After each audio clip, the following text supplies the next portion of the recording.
Oh, you scored a goal? Oh, that's great, sweetie. Okay, listen, I gotta go, so love to you and Mom, okay? All right, bye. Mamma mia. Here we go again. Oh, look at you. Hi, honey.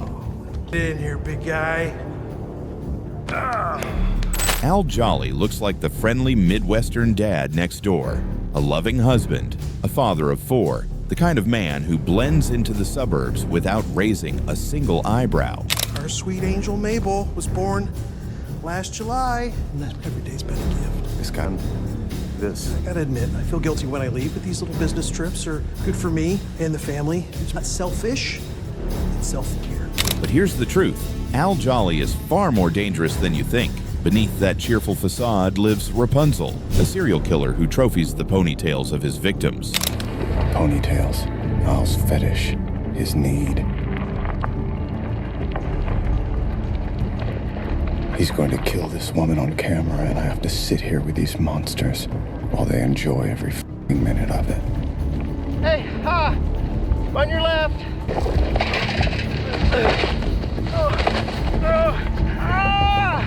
Please. Are you okay? Oh, my front tire, it hit something. Oh. It's my leg. I don't see anything. I think it's bleeding. Where does it hurt? It's right. Where? Right here.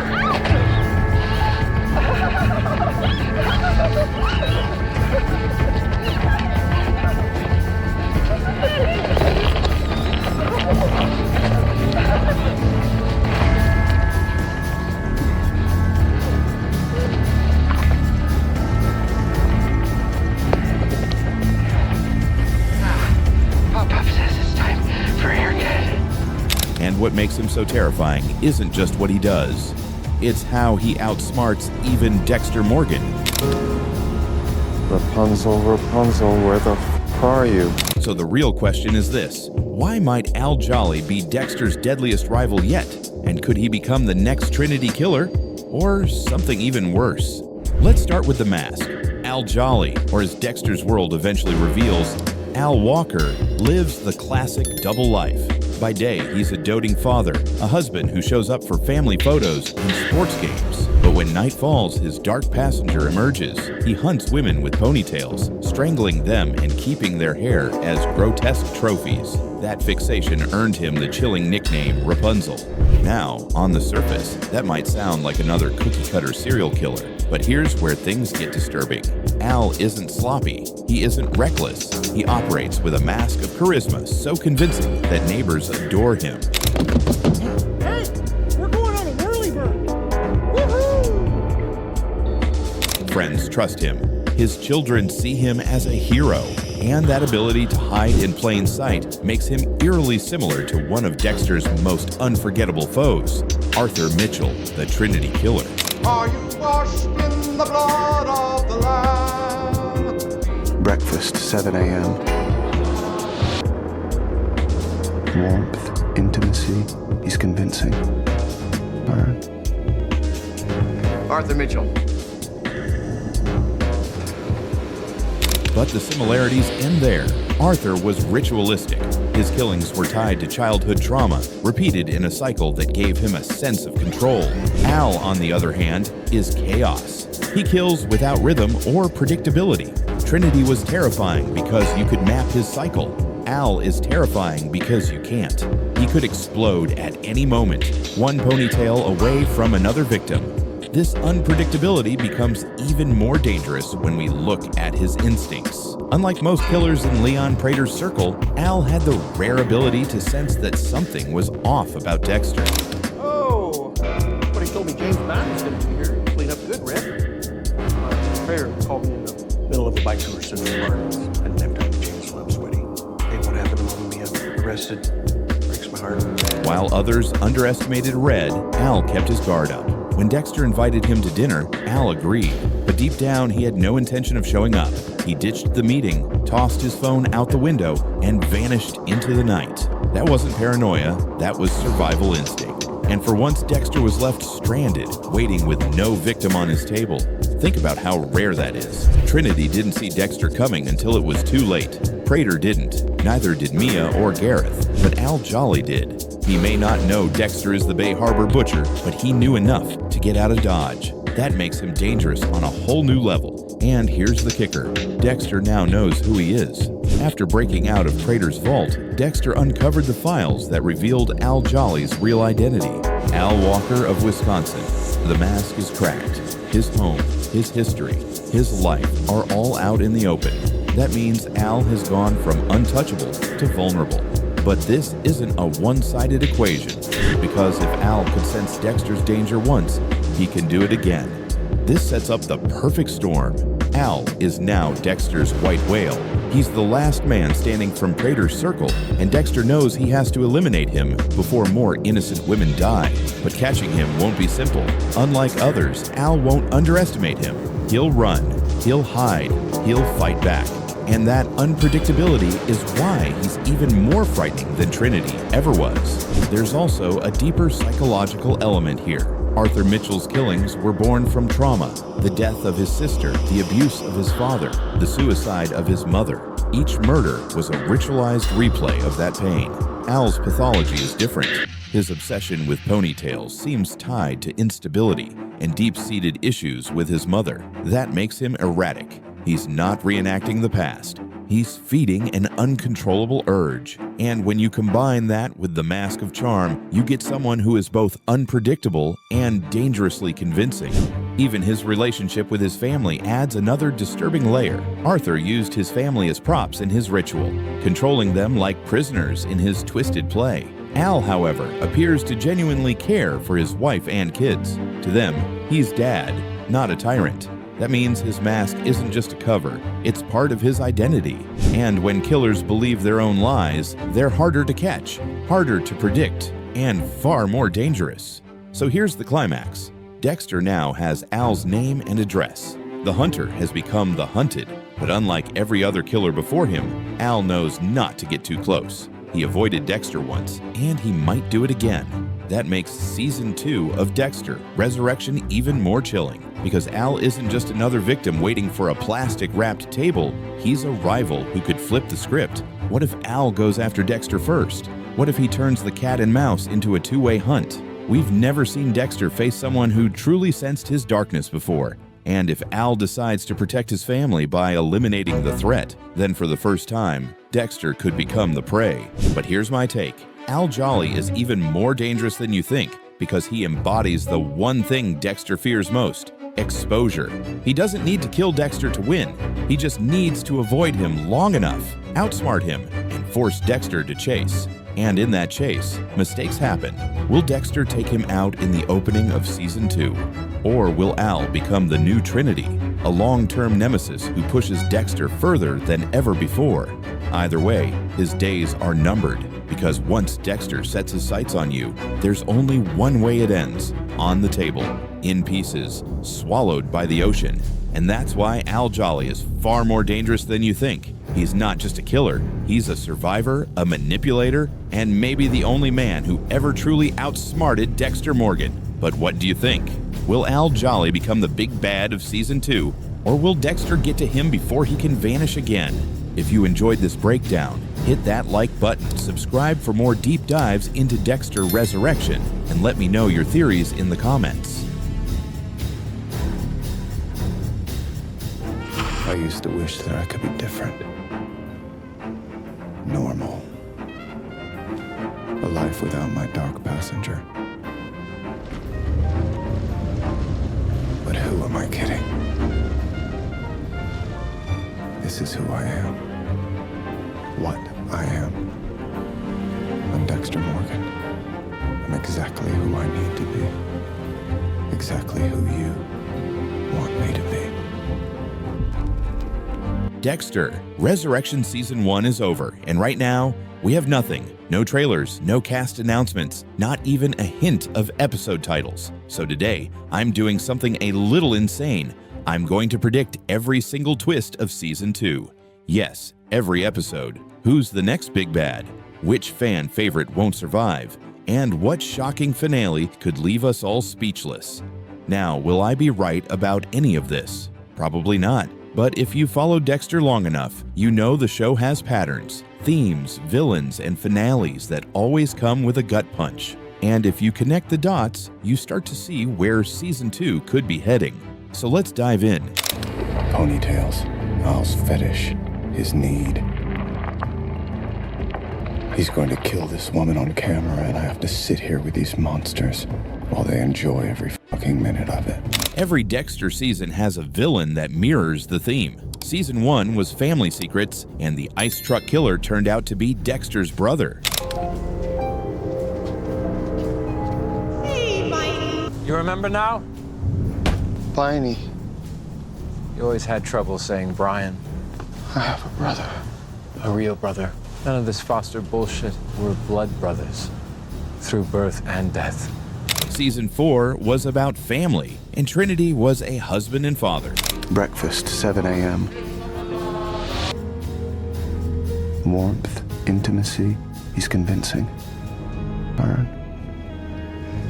Arthur Mitchell.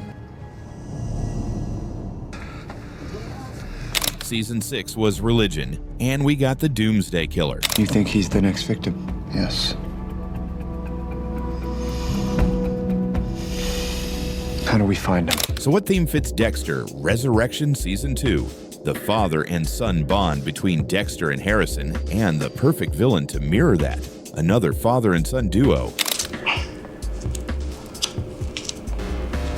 I can stay home with you today if you want. I know school's shut down. No, it's cool. I can hang here by myself. Not just any duo, vigilante killers. Their motive? Revenge. A loved one taken by none other than the New York Ripper. This flips the script. Instead of the Ripper being the main antagonist, he becomes their target. And the rumor of Bryan Cranston joining the cast makes this even juicier. Imagine him as the grieving father, a man who thinks he's righteous but ends up spiraling into madness. It's tragic, it's brutal, and it feels exactly like something Dexter would face. Episode predictions. Episode 1. The season opens with a time jump. Dexter is now a blood spatter analyst for the New York Police Department. Very eye-opening. Oh, one more thing. Your crowbar theory is interesting, but I couldn't help but notice the blood spatter is more consistent with a longer object, something with a handle that can be swung, maybe with a point at the end, like a hook. Harrison, he's at the police academy. Quinn and Masuka transfer in after Batista's death to hunt Leon Prater. Meanwhile, the father-son duo makes their debut, killing a man in a wheelchair in his own apartment. Episode 2. Here's the twist. That man? He was Don Frant, the New York Ripper himself. Turns out he'd stopped killing because he lost his legs, but kept tormenting families with calls. Just like that, the Ripper is gone, and the real villains are revealed. The father and son are now fully unhinged, continuing their spree. Episode 3 and 4. The vigilantes target Prater's killers, not realizing most are already dead thanks to Dexter. There's one thing I couldn't be honest about last night. Is that right? I'm not a Ronald Schmidt. I'm Dexter Morgan, Who's that? the Bay Harbor Butcher.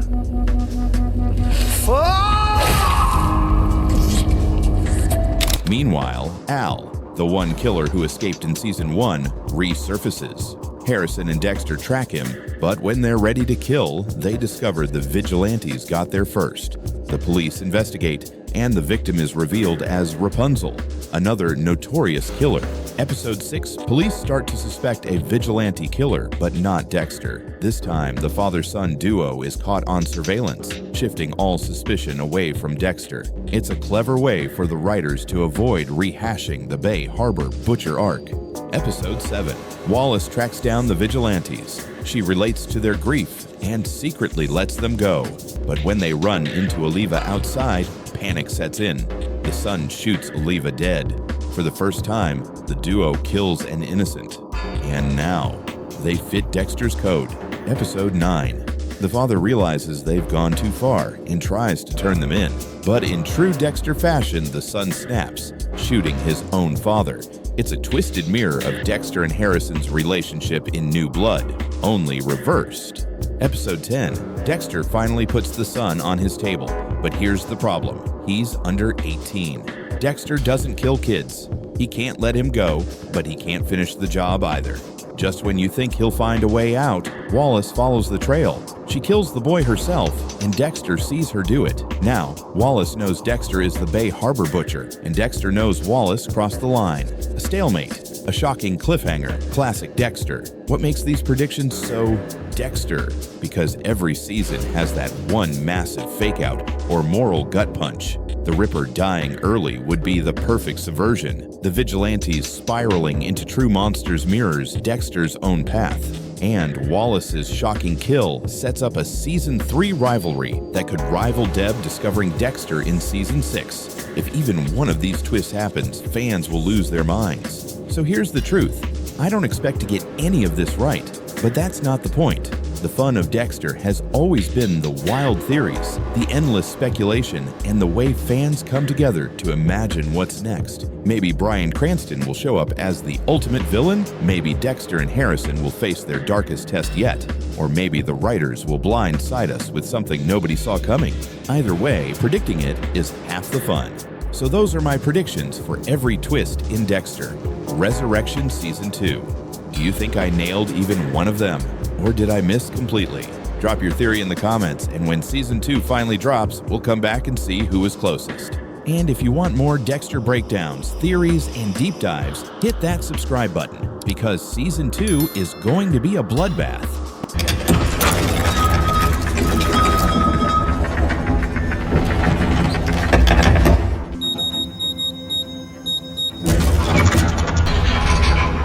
I want to show you one of my dearest passions. Holy shit. You really like serial killers. I pride myself on finding the best of the best in every field, so why not death? What if I told you that some of the most terrifying killers in Dexter's history might have secretly crossed paths with Leon Prater? Dexter. Resurrection gave us one of the darkest storylines in the entire franchise, with Prater's cult-like gatherings of serial killers. And if this group has been around longer than we think, it opens up a chilling possibility that killers from Dexter's past might have attended those meetings. In this video, I'm ranking the 5 killers who are the most likely candidates to have met Leon Prater, from least likely to most likely. And trust me, some of the evidence is shocking. One of them even left behind a trophy in Prater's possession. And it changes everything we thought we knew about Dexter. Leon Prater's circle of killers was introduced as something new, but the seeds were always there. According to Mia LaPierre, she'd been part of the group for 4 years. And even before that, the gatherings had already existed for a few years. That suggests the group has been active for 6 to 9 years before Resurrection. So the question is simple. Which past killers fit the profile of a Prater recruit? To qualify, they'd need to be prolific, with multiple victims, an identifiable modus operandi, and enough notoriety for Prater to track them down. Gang members, hitmen, and traffickers don't make the cut. We're talking about true serial killers.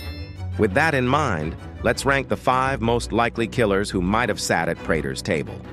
Number 5. Brian Moser, the ice truck killer.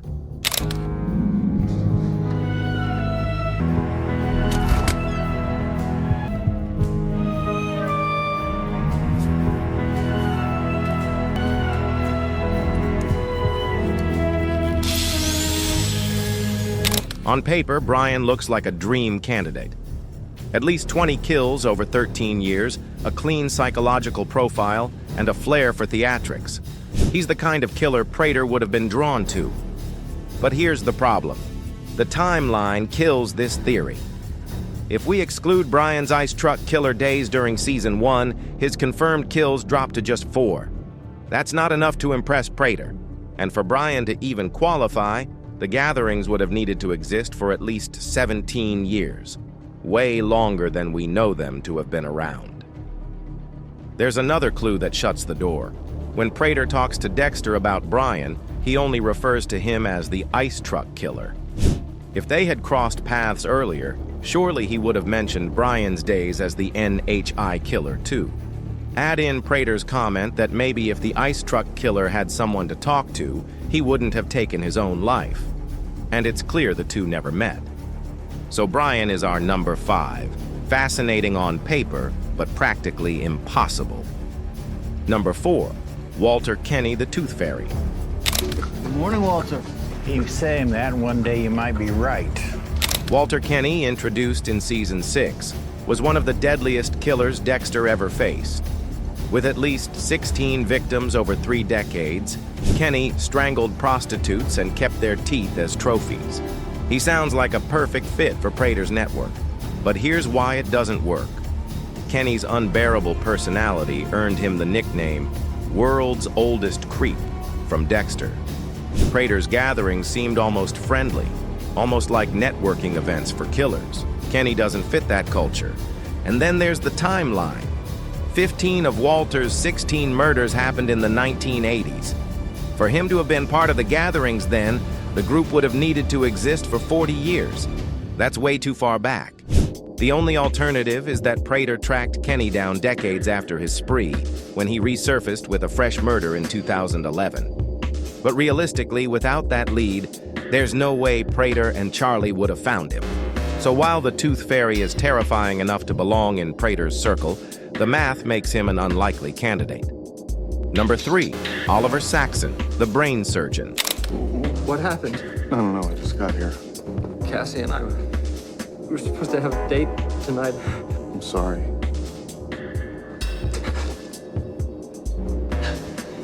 Now things get interesting. Daniel Vogel, known to us as Oliver Saxon, had been killing his entire life. As a child, he murdered his own brother. At 17, he set a fire that killed 7 kids. And as an adult, he racked up at least 16 victims before Dexter finally stopped him in 2013. On paper, Saxon checks every box. Highly prolific, active for decades, and the gatherings would have only needed to exist for 10 years for him to qualify. So far, so good. But here's the catch. Saxon wasn't known as a serial killer until Season 8. Before then, he had no alias, no recognition, nothing to draw Prater's attention, unless Prater had insider knowledge about Dr. Evelyn Vogel's family secrets. It's hard to imagine how he would have even known Saxon existed. And Saxon's behavior seals it. He was desperate for his mother's guidance on how to live with his dark passenger. If he had already been attending Prater's meetings, surrounded by like-minded killers, wouldn't he have gotten that advice before? The absence of brain surgeon trophies in Prater's collection also says a lot. So Saxon ranks higher than Brian and Walter, but still not likely. Number 2, Arthur Mitchell, the Trinity Killer.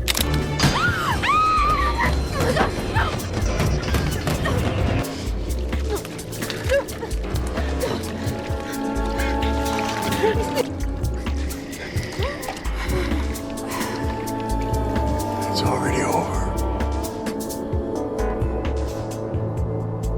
Now here's where things get really fascinating. Arthur Mitchell is by far the deadliest killer Dexter ever faced, with at least 279 victims between 1979 and 2009. If anyone fits Prater's profile, it's Trinity. And there's a smoking gun. In Resurrection Episode 4, we see one of Trinity's hammers in Prater's trophy collection. That hammer shouldn't exist outside Dexter's possession, unless Arthur attended a gathering and left it behind. Think about it. Special Agent Lundy had been tracking Trinity for years, even before the Bureau acknowledged him as a real case. If one of Prater's contacts picked up on Lundy's notes, Charlie could have tracked Arthur down. That would explain how a hammer wound up in the collection. But here's the doubt. When Dexter, disguised as Kyle Butler, confessed to killing, Arthur's reaction was pure relief.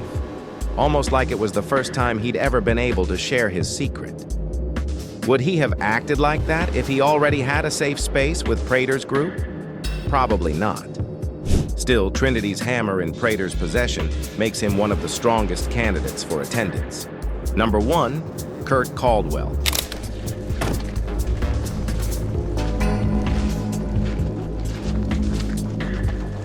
Angela? Came as soon as I could. What's going on? Did you find him? Tell me he's okay. And finally, the most likely candidate to have attended Prater's gatherings, Kurt Caldwell from Dexter, New Blood. Over 25 years, Kurt claimed at least 32 victims, perfectly fitting Prater's criteria, and the timeline is flawless. The gatherings only needed to exist for a few years before New Blood, which we know they did. His geographic proximity seals it. Kurt operated just a few hours from Prater's New York base. If young women kept disappearing from a nearby town, it would have been impossible for Prater to ignore. Now, why don't we see any Kurt trophies in Prater's room? Simple. Kurt's trophies were entire preserved bodies, not exactly something you can bring along to a meeting. It's also possible that Kurt attended once, refused to part with a body, and never got invited back. And there's one more chilling clue. Right before Dexter kills him, Kurt reacts with shock when he hears about Dexter's justice code. His reaction feels strange, almost too strong, like he's heard other killers justify themselves before, and Dexter's excuse really stood out. If Kurt had met other killers at Prater's gatherings, that moment makes perfect sense. So Kurt Caldwell ranks number 1. So there you have it. Brian Moser, Walter Kenny, Oliver Saxon, Arthur Mitchell, and Kurt Caldwell. The 5 killers most likely to have sat at Leon Prater's table. For me, Kurt is the most realistic candidate. But the Trinity hammer in Prater's possession is still the single most haunting clue of all. It suggests that some of Dexter's deadliest enemies might have quietly crossed paths in the shadows long before resurrection. But what do you think? Did I rank them right, or did I miss someone? Drop your pick in the comments. I want to see who you believe Leon Prater might have invited. And if you're still watching, drop Prater's table in the comments so I know you're part of the real Dexter community.